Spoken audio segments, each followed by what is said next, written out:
Today, we're going to introduce the hook to add to your jab cross uppercut combo. We'll begin with a warm-up shadow boxing session where we'll focus on the mechanics of throwing a hook to the head. Start at a very slow pace, continually throwing hooks in a constant 4-4 rhythm. Incorporate them at the tail end of your combinations as well. Remember, maintaining a steady rhythm is crucial, just like we'll be doing on the Kewlus after this warm-up. After every few punches, switch your stance to practice both sides equally.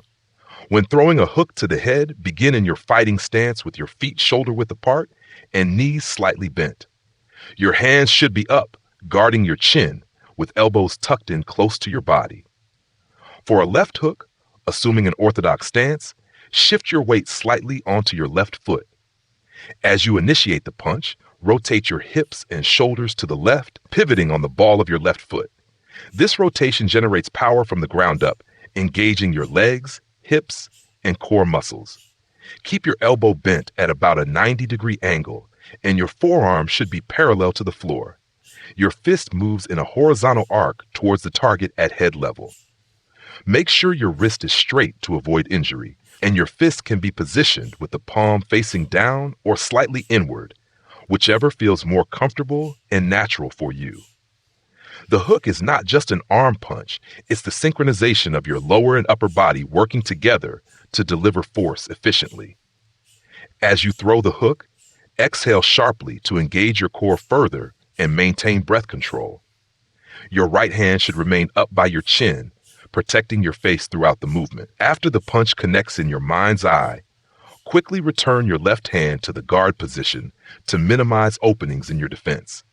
For the right hook, switch the mechanics accordingly. Shift your weight onto your right foot, rotate your hips and shoulders to the right, and pivot on the ball of your right foot. The same principles apply. Use your body's rotation to generate power, keep your elbow at 90 degrees, and maintain proper hand positioning. Switching stances after a few punches helps you become proficient with both hands, which is essential for a well-rounded boxer. Maintaining a constant rhythm in your practice helps develop timing and fluidity. By keeping to a 4-4 time signature, you train your body to execute movements seamlessly and efficiently. This rhythm aids in building muscle memory, so the mechanics of the hook become second nature. It also ensures that you maintain a steady pace, which is important for both offensive and defensive maneuvers. As you integrate the hook into your combinations, pay attention to how each punch flows into the next. Start with a jab to set the range, follow with a cross to apply pressure, proceed with an uppercut to break through the guard, and finish with a hook to capitalize on openings. The hook can be a devastating punch when executed correctly, often catching opponents off guard due to its curved trajectory. Focus on the reasoning behind each part of the mechanics. The pivot of the foot initiates the kinetic chain, the rotation of the hips and torso adds momentum, and the alignment of the arm ensures that the force is delivered effectively. Each element works together to maximize power while maintaining balance and control. Continue practicing at this slow pace, concentrating on form and rhythm. Allow yourself to feel each movement, correcting any discrepancies in technique. The goal is to build a solid foundation that will translate into more effective training on the Kewlus and ultimately in the ring. Keep switching stances to ensure both sides are equally trained, enhancing your versatility as a boxer. Keep up this practice for as long as you need, focusing on perfecting the mechanics without rushing. Your dedication to mastering each detail will pay off in improved performance and confidence in your abilities.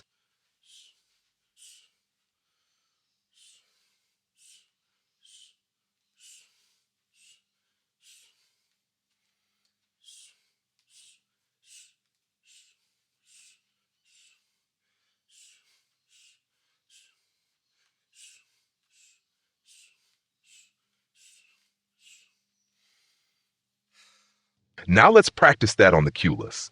Start by throwing plenty of jabs, establishing a steady rhythm in 4-4 time. When you're ready, move into the jab cross uppercut hook combo. Remember, when executing a hook on the Kewlus, the ball will change direction and begin moving in a circular arc due to the lateral force applied by the hook. This can be tricky to control. So after the two hooks at the end of the combo, use multiple jabs to steady the movement and set the ball back to its regular back and forth motion. Continue to use plenty of jabs to maintain control and distance between combinations. Focus on maintaining that steady rhythm and switch stances after every few punches to practice both sides equally. As you practice, let's talk about the use of the hook in the ring. The hook is one of the most powerful and versatile punches in boxing, often responsible for some of the most memorable knockouts in the sport's history. It's a punch that, when executed correctly, combines speed, power, and surprise, making it a critical weapon in a boxer's arsenal. In the ring, the hook is typically thrown at close to mid-range distance. It's an excellent tool for targeting an opponent's head or body, exploiting openings in their defense. The effectiveness of the hook lies in its ability to come around an opponent's guard, while straight punches like the jab and cross aim to penetrate through the front. The hook attacks from the side, catching opponents off guard, especially if they're overly focused on defending against straight punches. Timing and setup are crucial for a successful hook. Boxers often use jabs and crosses to measure distance and create openings. By establishing a rhythm with these punches, a well-timed hook can break that rhythm and catch the opponent when they least expect it. This is why incorporating the hook into combinations, like the one you're practicing, is so effective. It flows naturally from the preceding punches, making it harder for the opponent to anticipate. Footwork and body mechanics play a significant role in delivering a powerful hook. The punch derives its power not just from the arm, but from the rotation of the hips and the transfer of weight from one foot to the other. This kinetic chain maximizes force while maintaining balance, allowing for quick recovery and readiness for the next movement. Defensively, the hook can be used as a counterpunch. When an opponent overextends or drops their guard, a swift hook can exploit that momentary lapse. It's also useful when pivoting away from an opponent's attack, allowing you to strike while moving out of harm's way. Famous boxers like Joe Frazier and Mike Tyson were known for their devastating hooks. Frazier's left hook was legendary, famously knocking down Muhammad Ali in their first fight. Tyson's compact frame and explosive power made his hooks particularly lethal at close range. In training, practicing the hook enhances coordination and fluidity. It requires synchronizing multiple parts of the body, improving overall boxing technique. On equipment like the Kewlus, mastering the hook helps develop control and precision, as the changing movement of the ball challenges you to adapt and maintain rhythm. As you continue practicing, focus on the smooth integration of the hook into your combinations. Pay attention to your body's rotation, the alignment of your arm, and the timing of your punches. The goal is to make each movement seamless, maximizing efficiency and effectiveness. Continue for as long as necessary.